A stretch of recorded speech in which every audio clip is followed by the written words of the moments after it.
Ayo, siapa yang berani melahap semangkuk makanan ini sampai habis, bos? Nyatanya, bos, banyak loh pembeli yang rela antri demi semangkuk kuliner yang rasanya pedas menggigit ini.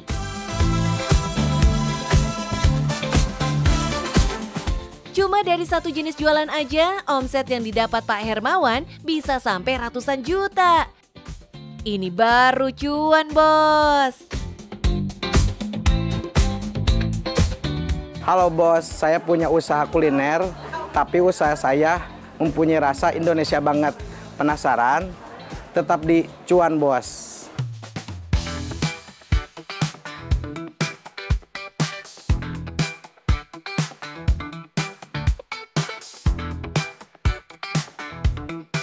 Bos, ini dia yang lagi viral, Cirawang Simis Dasem, kuliner dengan cita rasa pedas.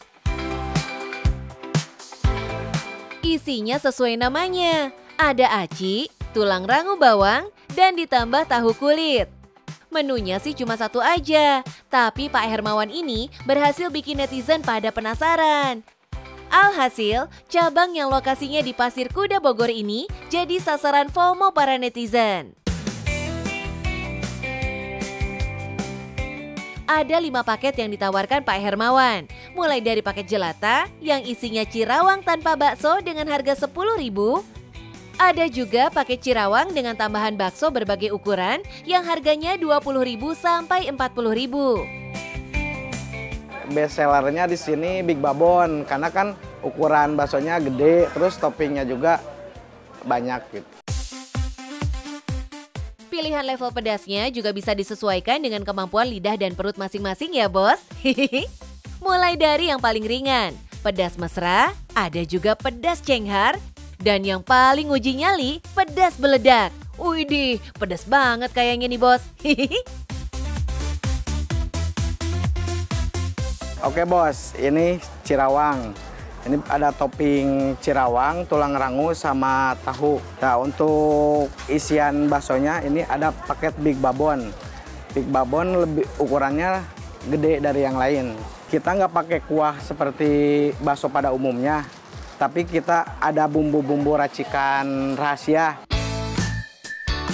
Kuncian rasanya emang ada di saus, bumbu, dan sambelnya, bos.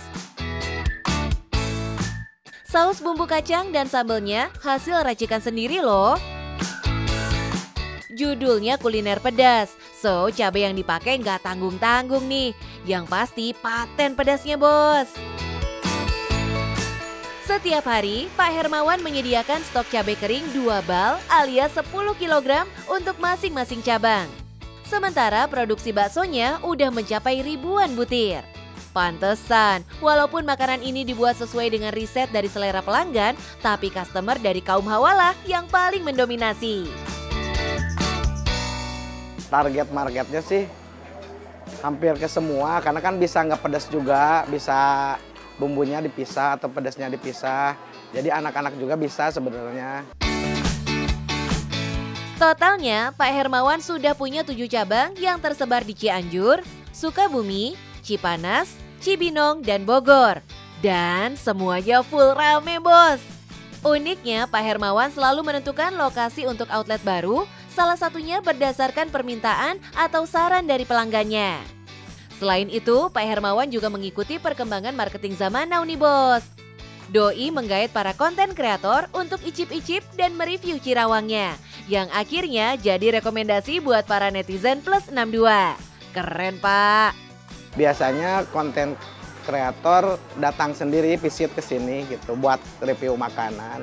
Sangat berpengaruh sekali karena kan sosial media itu mudah diakses gitu. Jadi cepat infonya tersampaikan. Otomatis yang beli juga jadi tahu di mana letaknya, terus apa yang kita jual. Nah, kalau setiap buka cabang selalu rame, berarti cuannya kenceng dong. Sepil dong, Pak. Per bulan omset rata-ratanya 400 juta sampai 500 juta. Wadidaw, bos. Omsetnya sepedas Cirawangnya nih. Tembus 0,5 M tiap bulannya, bos. Mantap. Rencananya, Pak Hermawan akan membuka cabang baru di Jakarta, Bandung, dan kota-kota lainnya. Ini bukan pertama kalinya Pak Hermawan membuka usaha kuliner ya bos. Cirawang Simis Dasem ini adalah brand ketiganya. Sebelumnya, Doi punya bisnis kuliner bakso aci dan seblak. Kenapa sih Pak milih usahanya di bidang kuliner? Alhamdulillah dari dulu saya makanan terus. Dari 2019. Karena dirasa kuliner sangat menjanjikan sekali ya. Untungnya juga bisa kelihatan tiap hari, jadi nggak nunggu lama. Wah, berkah terus ya Pak. Semoga usahanya nggak cuma sukses buat ngisi dompet sendiri, tapi juga mengundang cuan buat yang lain. Amin. Dari bisnis Pak Hermawan tadi, kita jadi tahu ya bos, kalau ternyata dalam usaha kuliner, kita kudu banget ngerti kebutuhan dan kemauan calon customer sebelum kita mengeluarkan produknya. Pilihan tempat yang strategis juga jadi poin penting dalam membangun usaha. Oke bos, udah lihat usaha saya. Intinya kalau mau memulai usaha jangan takut, mulai dulu aja. Kalau udah berjalan, tetap fokus, berdoa, konsisten, yang pastinya cuan bos.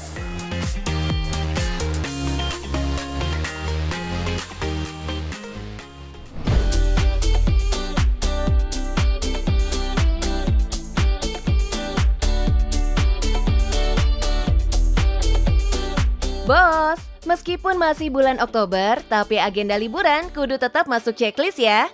Di daerah Bogor ada nih one stop vacation terbaru yang bisa didatengin bareng keluarga atau bestie.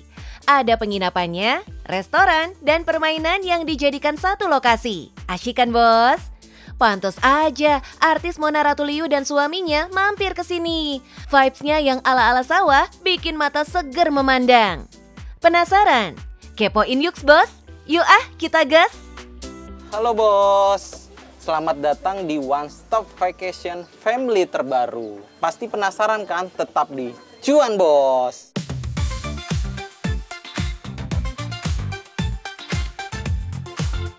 Sesuai namanya nih bos, The Sawah. Lokasinya ini emang terletak di antara sawah-sawah. Karena untuk sawah itu menurut saya adalah destinasi vacation yang diburu oleh para keluarga atau masyarakat saat ini sih.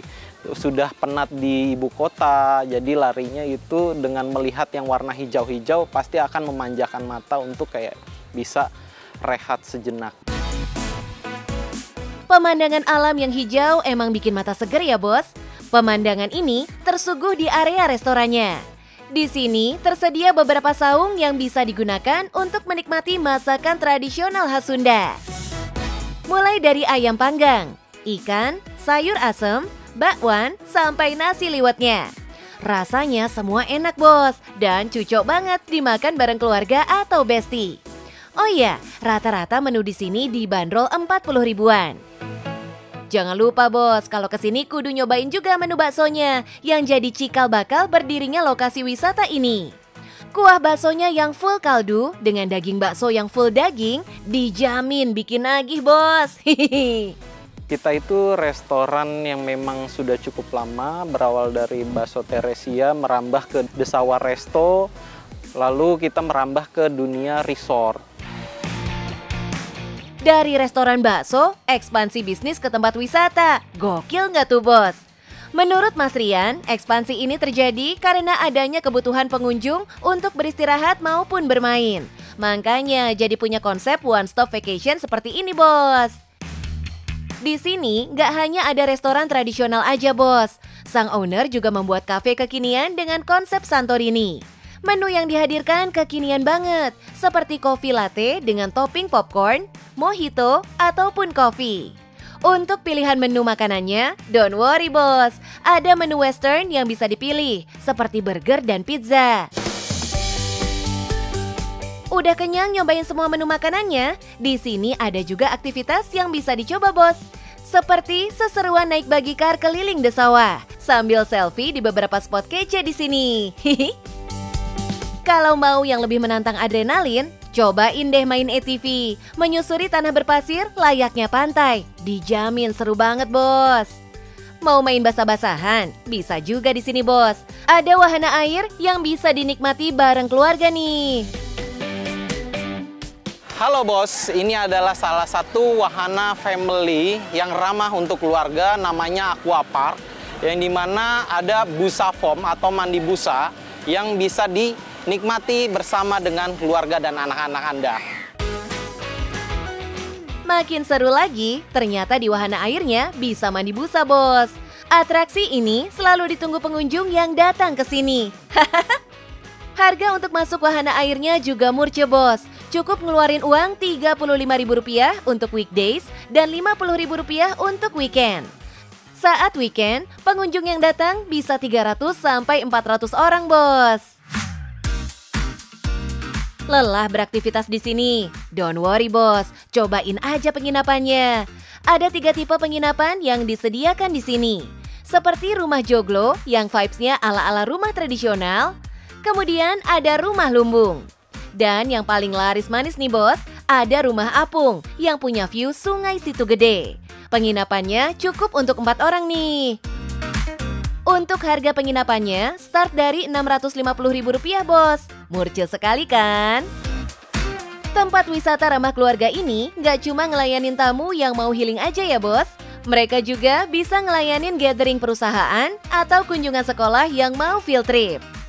Itu kita mengadakan untuk kayak kegiatan anak-anak sekolah, edukasi, agroedukasi, wisata, kayak menanam padi atau membuat kerajinan tangan, atau corporate atau government yang mau menginap itu bisa untuk diadakan aktivitas half day.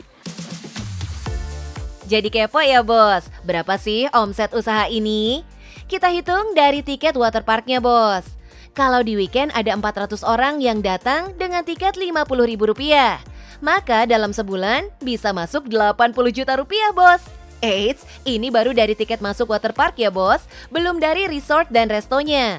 Pasti omsetnya lebih besar, Bos. Mantap. Namanya usaha, pasti ada kendalanya, Bos. Di awal pembangunannya, lokasi ini adalah area perbukitan. Jadi perlu usaha lebih untuk membangunnya. Setiap pembangunan kita mengalami kendala, yaitu mungkin medan atau tempatnya yang dulunya ini adalah perbukitan. Perbukitan yang memang sulit dilalui untuk alat-alat berat. Itu sih kendalanya. Jadi kita mesti bekerja sama dengan masyarakat sekitar untuk meminta izin bersama pemerintah untuk membangun tempat ini.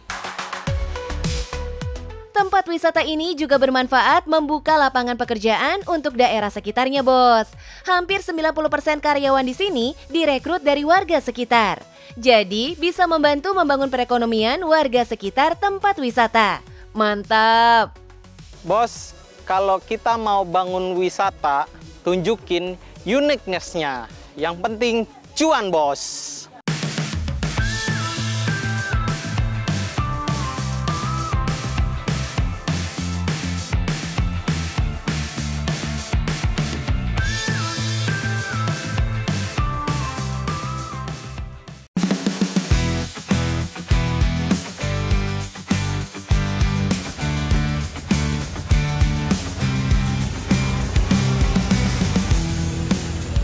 Minggir-minggir, Bos. Koboi Bajai mau lewat nih. Awas.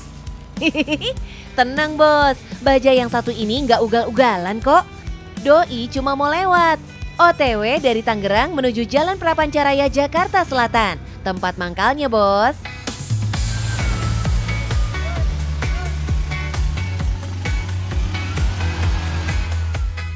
Setiap Rabu sampai Senin, Bajai dan seisi-isinya siap tempur melayani calon pembeli yang lapar. Misinya bantu bikin orang kenyang, resikonya ya cuan yang melimpah. Halo, Bos, yang jualan bakmi banyak, tapi yang konsepnya kayak gini cuman di sini. Mau tahu, penasaran? Tetap di Cuan, Bos.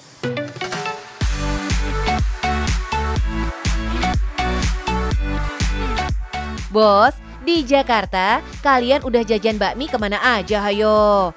Buat yang ngaku pecinta bakmi, belum afdol kalau belum nyampe sini, Bos. Yuk, kita kenalan sama Mas Satria, si koboi Bajai yang juga penggemar bakmi. Kenapa saya pilihnya bakmi?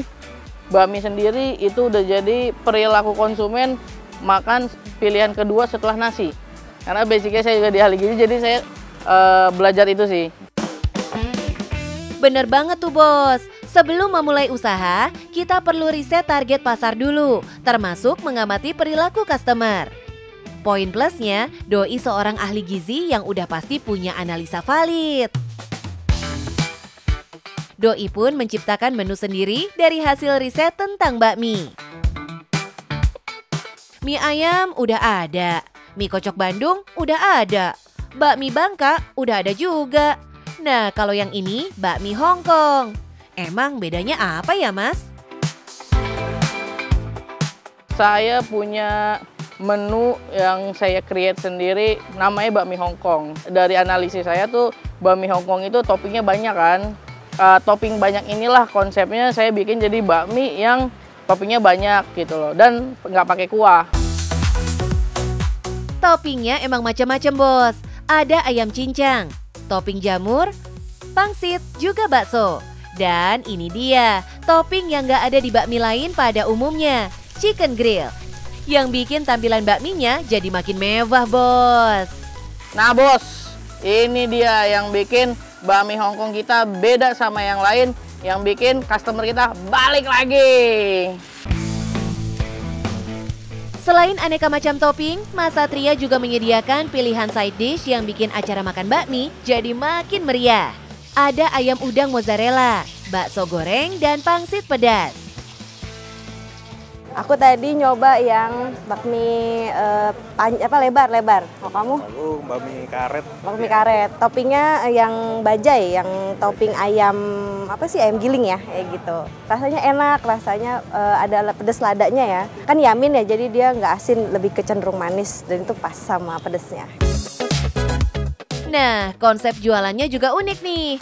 Mas Satria mengadopsi konsep food truck, tapi ini versi mininya bos. Jadilah bakmi 3 roda.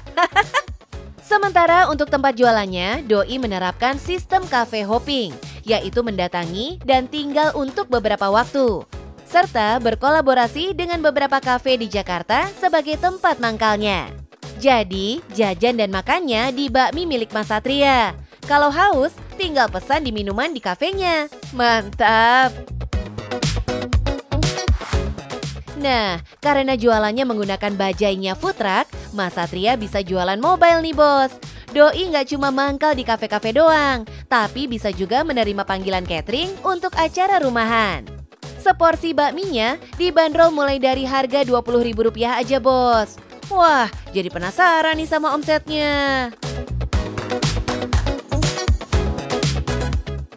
Sehari kita bisa habis dari 100 porsi sampai 200 porsi, tergantung hari ya. Kalau weekend bisa 200 porsi, kalau weekday minimal 100 porsi. Kalau dalam sehari ada 200 pelanggan yang datang dengan minimal pembelian Rp20.000, maka omset per hari yang masuk sekitar 4 jutaan bos. Kalau dikali sebulan bisa tembus 100 juta nih, mantap ya bos. Meskipun bisnis ini baru 2 bulan berjalan, alhamdulillah sudah kelihatan hasilnya tuh bos. Pelan tapi pasti ya mas. Jadi kalau misalnya saya usaha, saya udah tahu saya pasti rugi. Resikonya kayak ya alhamdulillah karena ikhtiar kita juga niatnya bantu orang kenyang dan banyak membuka lapangan pekerjaan juga. Dan prinsip hidup saya ingin bermanfaat untuk orang banyak sih, itu aja. Kalau menengok ke masa lalu, dulu semasa sang ibunda sakit, jualan baju yang ditekuninya selama 12 tahun mengalami penurunan omset. Doi pun putar otak, sampai akhirnya membuka warung bakmi yang alhamdulillah bisa mengangkatnya dari keterpurukan. Konsep jualan yang digunakan Mas Satria boleh dibilang konsep terniat bos. Soalnya sebelum jualan, Doi kudu menyiapkan kendaraan roda 3 untuk dimodifikasi. Demi alasan fungsional, bagian sampingnya bisa dibuka, supaya bisa digunakan untuk tempat persiapan dan penyajian makanan. Ala-ala Mercy model Gullwing, bos.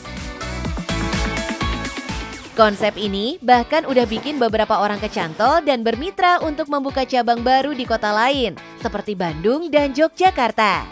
Jadi nggak ada istilah kehabisan ide ya bos. Sesekali kita perlu berpikir out of the box ya bos, untuk menghasilkan produk yang unik atau spesial. Nah bos, udah lihat kan usaha saya? Apapun usahanya, kalau punya keunikan ataupun yang spesial, itu bisa jadi cuan bos.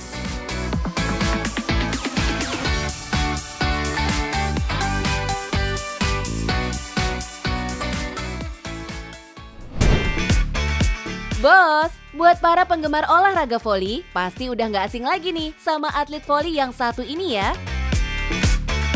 Megawati, atlet voli wanita kebanggaan Indonesia ini sukses bermain di Liga Voli Korea Selatan 2023-2024 dan menjadi top scorer buat timnya bos.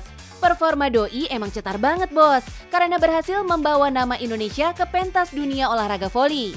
No kaleng-kaleng nih bos, bersama timnya Doi berhasil keluar sebagai juara 3 di Liga Voli Korea.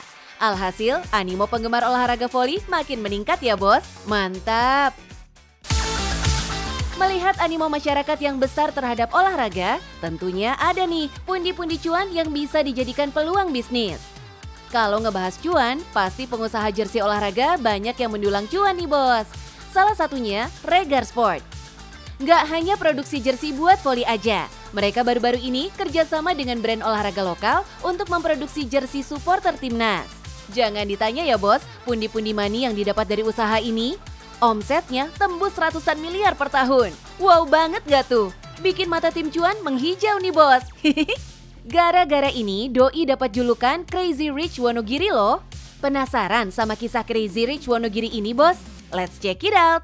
Halo bos, perkenalkan saya Jumaryanto atau yang biasa dipanggil Om Jum, juragan jersey dari Wonogiri. Mau ikuti perjalanan sukses saya? Mulai dari jualan sembako sampai memiliki pabrik jersey seperti ini, ikuti saya di Cuan Bos.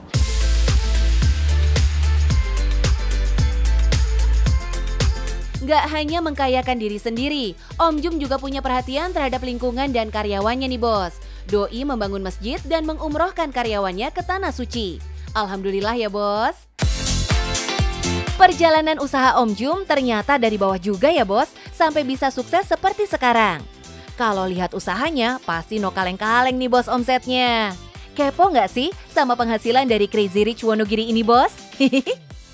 Kalau kita setahun di sekitar 100-an lah. Ya 100 sampai 150 lah. Chic sex shock nggak sih bos? Auto shock lihat duit miliaran dong.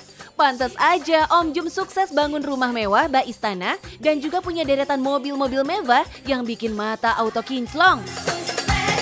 Aduh, Crazy Rich Wonogiri sekali. Sebenarnya Om Jum ini dulunya PNS bos.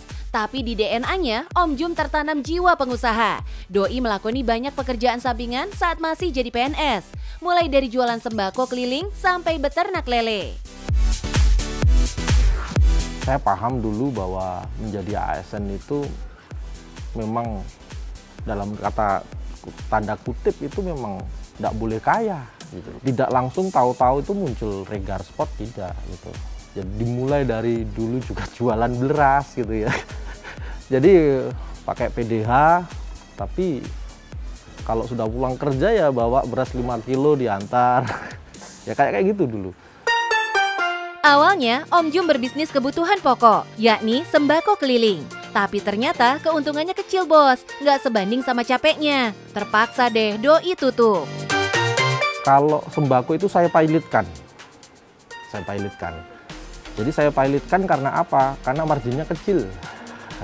Nggak sabar. Nggak nyerah gitu aja. Om Jum beralih budidaya singkong dan beternak bebek. Tapi nggak sukses juga nih bos. Hiks. Banyak kendala yang Doi hadapi. Terakhir, Om Jum mencoba budidaya ikan lele yang lagi-lagi harus tutup ya bos. Kalau lele itu saya pilotkan karena manufakturnya. Waktu itu saya punya 120 kolam, tapi kolam ini langsung saya serahkan kepada masyarakat. dan sebenarnya belum siap di maintenance. Akhirnya saya harus mengatakan ini kalau dilanjutkan dalam jangka pendek ini bangkrut. Titik balik hidup Om Jum terjadi saat menjadi reseller produk olahraga nih bos. Doi melihat banyak konsumen yang mesen kostum olahraga, akhirnya Om Jum mencoba jualan baju-baju jersey di internet.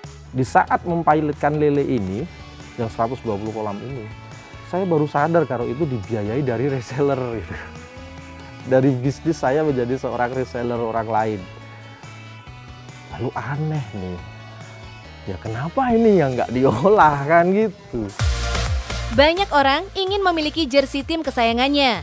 Melihat peluang itu, Om Jum akhirnya fokus menjual jersey di internet dan ternyata hasilnya moncer banget bos.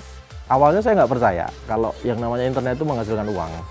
Karena dunia digital juga nggak bergerak semasif ini ya, tahun 2000-an 10 itu. Dan masih dibilang orang aneh gitu loh.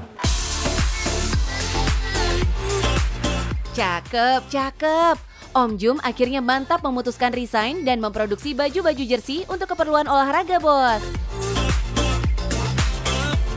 Salah satunya jersey timnas sepak bola Indonesia yang berjaya di tahun ini.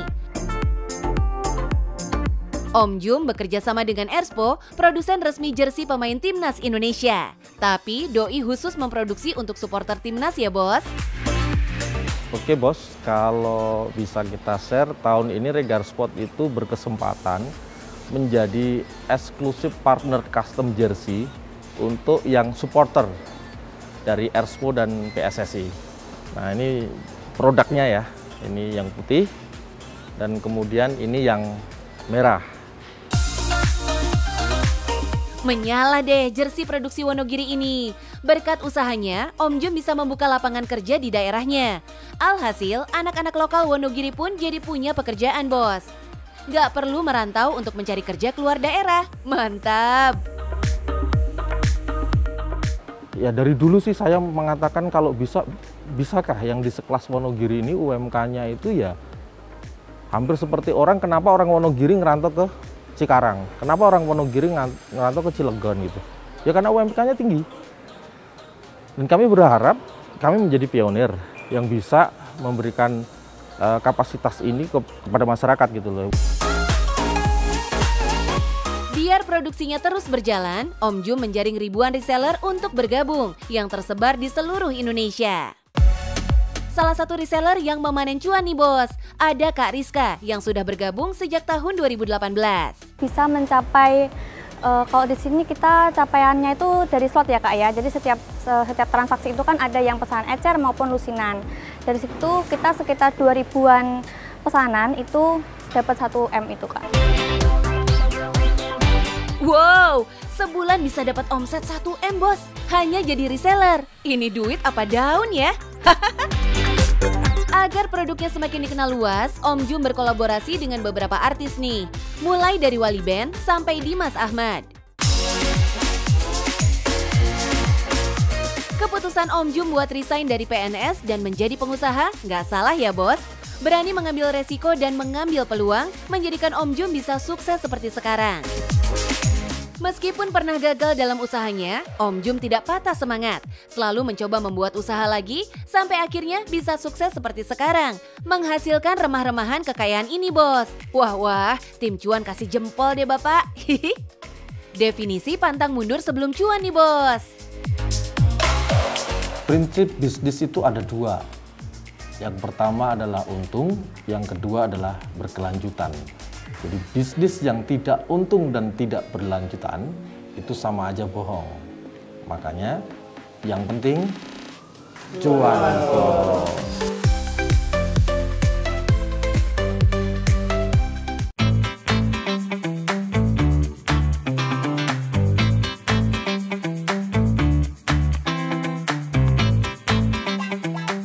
Bos, cuaca lagi kurang bagus ya belakangan ini. Emang paling bener jaga stamina dengan makan buah-buahan. Opsi yang bisa dipilih, rujak nih bos. Udah punya usaha kecil dan hasilnya lumayan bos. Tapi masih bingung gimana cara menarik investor untuk mengembangkan usaha kita? Simak tips dari Mr. Cuan bos.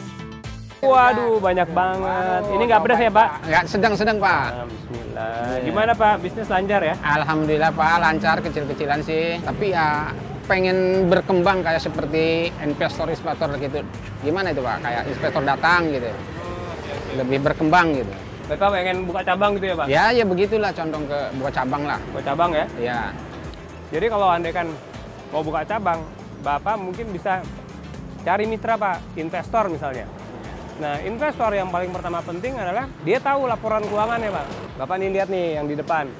Itu kan kalau mereka ada customer yang beli, dia tahu berapa penjualannya hari itu. Ya, ya. Jadi ada laporan penjualan.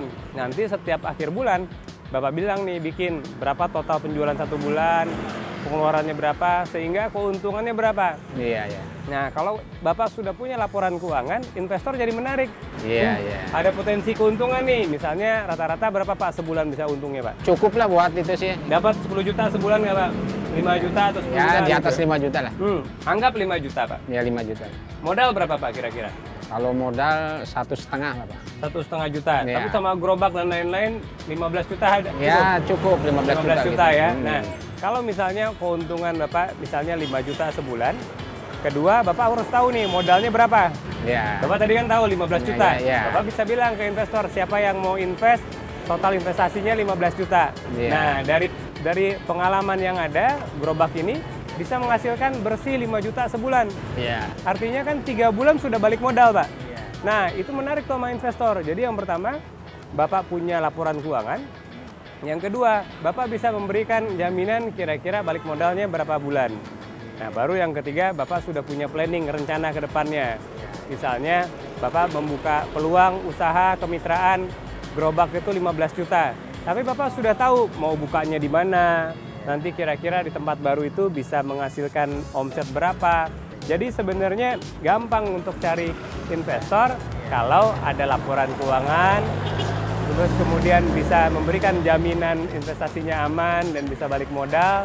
Yang ketiga sudah punya rencana bisnis ke depannya. Gitu, Pak. Terima kasih, Mister, atas tipnya ya. Mudah-mudahan lancar terus usahanya, Amin, bisnisnya, amin, buka banyak amin. cabang. Amin. Ya, Pak. Nanti Ya. kalau memang bagus saya mau buka cabang ya, Pak. Amin. Ya, Pak. Mudah-mudahan.